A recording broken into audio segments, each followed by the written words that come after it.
TBS পডকাস্টে আপনাদের স্বাগত জানাচ্ছি। আমি শাওন হাসনাত। আজ আমরা কথা বলবো বিমানের ভাড়া নিয়ে।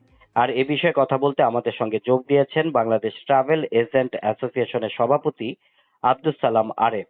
জনাব আরেফ, আপনাকে স্বাগত জানাচ্ছি আমাদের টিবিএস পডকাস্টে। জি, ধন্যবাদ। আমরা একটু সম্প্রতি দেখলাম যে আসলে সরকারের ইন্টারভেনশনের কারণে বিমানের ভাড়া অনেকটাই কমে এসেছে। বিশেষ করে আমি সৌদি আরবের কথা যদি বলি, সেখানে আগে যে ভাড়াটা ছিল তার প্রায় 75% কমেছে। তো এটা কিভাবে কমলো? দেখেন, আমাদের দেশ থেকে সৌদি আরবের যাত্রীর সংখ্যা সবচেয়ে বেশি। বিশেষ করে রিয়াদ, জেদ্দা, মদিনা, দাম্মাম এই রুটগুলোতে, এবং বেশি হওয়ার কারণে এই রুটগুলোতে বিভিন্নভাবে নামছাড়া সিট ব্লক করে রাখা হতো। এক একটা গ্রুপে 20টা, 30টা, 50টা, 100টা করে বুকিং করে রাখা হতো, এবং ওমরার যাত্রীদের জন্য সিট ব্লক করে রাখা হতো, এবং মাসব্যাপী এটা ব্লক করে রাখা হতো। শুধু 1 মাস 2 মাস না, 3 মাস 4 মাস পরের ফ্লাইটগুলো এইভাবে নাম ছাড়া ব্লক করে রাখা হতো, যার ফলে আপনার সাধারণ যাত্রীরা টিকিটগুলো পেত না, সাধারণ ট্রাভেল এজেন্সিরাও টিকিট বিক্রি করতে পারতো না। এইটার ফলে আপনি জানেন যে এয়ারলাইন্সের যেই সফটওয়্যারে বুকিংটা হয়, এই যত বুকিং বাড়বে ফেয়ার তত বাড়তে থাকে, টিকিটের প্রাইস বাড়তে থাকে। এই জন্যই যখন নাম ছাড়া বুকিংগুলো করা হয় তখনও কিন্তু টিকিটের দামগুলো বাড়তে থাকে। এই নাম ছাড়া যেই বুকিংগুলো, এইটার কারণে ফ্লাইটে কোনো যাত্রী না থাকলেও দেখা যায় যে 40 থেকে 50 হাজার টাকার যে টিকিটগুলো সেগুলো আস্তে আস্তে বাড়তে থাকে, 60,000, 80,000, 1 লক্ষ। কোনো কোনো ক্ষেত্রে আমরা দেখেছি যে 1,90,000 টাকা পর্যন্ত ঢাকা রিয়াদের ভাড়া কম্পিউটার সিস্টেমে আমরা দেখেছি, এবং অনেক যাত্রী যারা শেষ মুহূর্তে টিকিট পায় নাই কোথাও, তখন ভিসা বাঁচানোর জন্য তারা কিন্তু অতিরিক্ত দামের টিকিটগুলো কেটে যেতে হয়েছে। এবং এই গ্রুপের নামেও কিন্তু সাধারণভাবে যেই টিকিটের দাম হওয়া উচিত ছিল 50,000 টাকার মধ্যে, সেগুলো কিন্তু 1 লক্ষ টাকার কাছাকাছি বিক্রি করা হয়েছে বিভিন্ন এয়ারলাইন্সে। যারা সরাসরি ট্রাভেল ফ্লাইট পরিচালনা করেন তাদের এয়ারলাইন্সেও, আবার মাঝখানে ট্রানজিট হয়ে যে সকল ফ্লাইট যায় সেই সকল ফ্লাইটগুলোতেও কিন্তু টিকিটের দাম অতিরিক্তভাবে এইভাবে নেওয়া হয়েছে। সরকার গত 11ই ফেব্রুয়ারি যে পরিপত্রটি জারি করেছে, সেইখানে কিন্তু অনেকগুলো নির্দেশনা আছে। এর ভিতরে সবচেয়ে গুরুত্বপূর্ণ যেটা, যে কোনো যাত্রীর নাম, পাসপোর্ট ডিটেলস ছাড়া, ফটোকপি ছাড়া কোনো বুকিং করা যাবে না।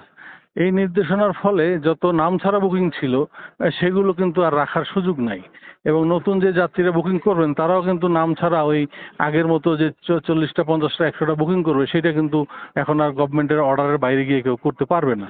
এই কারণে এই ফিক্টিশিয়াস যে বুকিংগুলো, কাল্পনিক বুকিংগুলো, নাম ছাড়া যেগুলো, সেগুলো এখন কমে গিয়েছে, পুরোপুরি বন্ধ হয় নাই।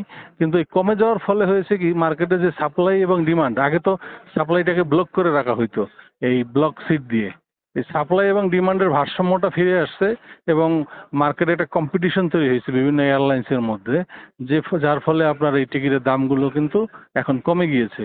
পাশাপাশি অন্যান্য কারণও থাকতে পারে, হয়তো ওমরার যাত্রী এখন কিছুটা কমেছে, সেটা কারণ হতে পারে, কিন্তু সবচেয়ে বেশি কারণ যেটা আমরা বলবো সেটা হচ্ছে যে এই সরকারের এই নির্দেশনাটা। সেক্ষেত্রে কতটা কমেছে ভাড়া? আমরা দেখেছি 50,000 টাকার মধ্যে রিয়াদ, দাম্মাম, মদিনা এইসব টিকিটগুলো পাওয়া যাচ্ছে।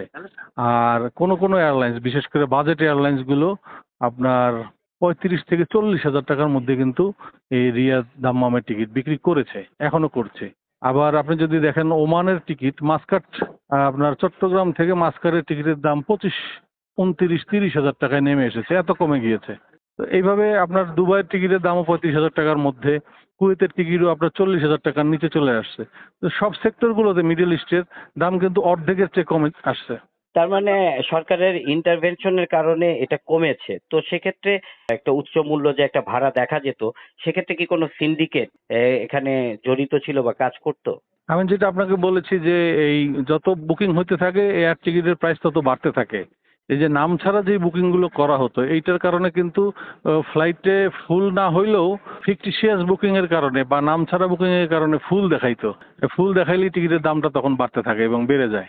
এই যে নাম ছাড়া বুকিং করাটা, এইটাই এক ধরনের সিট আটকে রাখা, মনোপলি করা বা মজুদদারি করা, এইটাই হচ্ছে সিন্ডিকেশন। এইটার ফলেই টিকিটের দামটা অস্বাভাবিকভাবে বেড়ে যায়। তো সেক্ষেত্রে এয়ারলাইন্স গুলোকে আপনারা মানে বিশেষ করে আপনাদের সংগঠনের পক্ষ থেকে আপনারা কথা বলেননি তাদের সাথে, বা তারা কেন এভাবে দামটা বাড়িয়ে রাখছে রহস্যজনক ভাবে?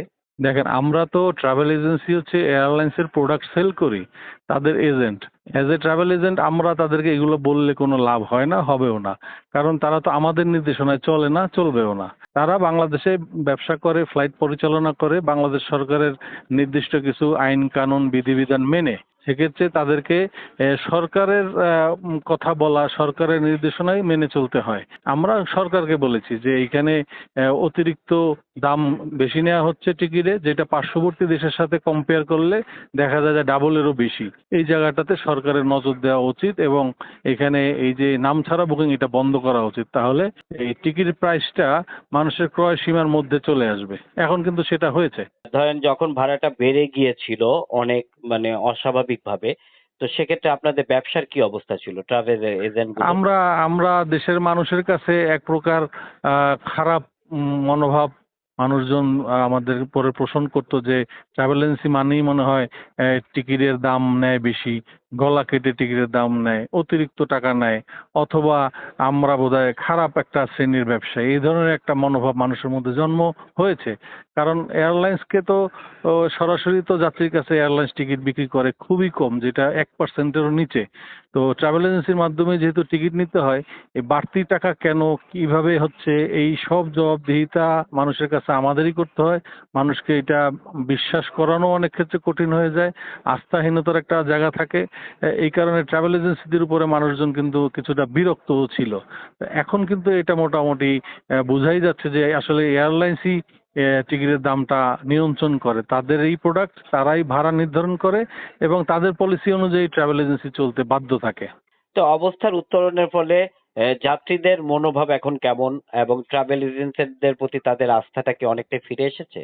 দেখেন, আপনার একটা সৌদিগামী যাত্রী যে কিনা বাংলাদেশ থেকে 2-3 লাখ টাকা 4 লাখ টাকা দিয়ে বিদেশে যায়, চাকরি করে, সেখানে গিয়ে কঠোর পরিশ্রম করে, এই যে টিকিটের দামটা 3 গুণ দ্বিগুণ আমরা যেটা দেখলাম, এটার ফলে তো ওই যাত্রীকেই তার পকেট থেকে টাকাটা দিতে হয়েছে।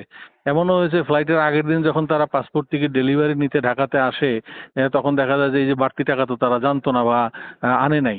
তখন কিন্তু তাদের এই টাকাটা জোগাড় করতে অনেকের ধার দেনা, শেষ সময় দেখা যায় যে দেশে ওই যে মায়ের হাতের চুড়ি গয়না বিক্রি করে বা গরুটা বিক্রি করে তারপরে এই অতিরিক্ত টাকা তাদের দেয়া লাগছে। তো এই পরিস্থিতি থেকে উত্তরণ হইলে তো স্বাভাবিকভাবেই যারা শ্রমিক যাত্রী আছে তারা খুশি হয়েছেন, তারপরে আমাদের ওমরা যাত্রী যারা আছেন তারাও খুশি হয়েছেন, দেশের ধর্মপ্রাণ মুসল্লিরা, তো সবাই যাত্রীরা খুশি হয়েছেন। ট্রাভেল এজেন্টরাও খুশি হয়েছেন যে তারা এখন অ্যাটলিস্ট কম্পিউটার সিস্টেমে সিট দেখতে পারতেছেন, বুকিং দিতে পারতেছেন এবং সবাই টিকিট বিক্রি করতে পারতেছেন। এটা কিন্তু আগে হাতে গোনা 30-40টা 50টা এজেন্সির কাছে এয়ারলাইন্স গুলো সব সিট দিয়ে দিত ব্লক করে, যার ফলে কিন্তু অন্যান্য এজেন্সিরা ব্যবসা করতে পারতো না। তো হ্যাঁ, সরকারের এই পদক্ষেপটা মানে আবার যদি সরে যায় সেক্ষেত্রে কি আবারও এই ধরনের ঘটনা ঘটার সম্ভাবনা রয়েছে? এই পদক্ষেপ যেটা নিয়েছে এটার ফলে আমরা বলবো যে প্রায় 60-70% বাজারে একটা ভারসাম্য ফিরে আসছে। টিকিটের দাম আপনি শুনেছেন বা আমরা দেখেছেন, আমরাও বলেছি যে দাম 50%-এর উপরে কমে গিয়েছে। তো এইটা যদি সরে যায় তাহলে তো আগের পর্যায়ে আবার চলে গেল, সেটা তো স্বাভাবিক যে তখন আবার বেড়ে যাবে। সেক্ষেত্রে আপনারা সরকারের কাছে কোনো দাবি বা আপনাদের কোনো পরামর্শ? আমাদের এই সেক্টরটাকে একটা ডিসিপ্লিনের মধ্যে রাখা উচিত। ট্রাভেল এজেন্সি যাতে কোনো অনিয়ম না করতে পারে, ট্রাভেল এজেন্সি যাতে কখনো অতিরিক্ত দামে যাত্রীর কাছ থেকে টিকিট বিক্রি না করে, টাকা আদায় না করতে পারে, এটা দেখতে হবে, নিয়ম করতে হবে, গাইডলাইন দিতে হবে। পাশাপাশি এয়ারলাইন্সকেও ভাড়া নিতে হবে সহনশীল পর্যায়ে। বাংলাদেশে তারা ব্যবসা করছেন, বাংলাদেশের যাত্রীদেরকে সেবা দিবেন, যাত্রীরা যাতে সন্তুষ্ট থাকে অল অ্যাসপেক্টে, শুধু ভাড়া না, সেবার যে জায়গাগুলো আছে সেখানেও এয়ারলাইন্সকে দেখতে হবে যাতে যাত্রীরা সন্তুষ্ট থাকে। সেক্ষেত্রে এই ভাড়াটাও একটা বড় ফ্যাক্টর। জি, আপনাকে অসংখ্য ধন্যবাদ আমাদেরকে সময় দেওয়ার জন্য। জি, আপনাকেও ধন্যবাদ।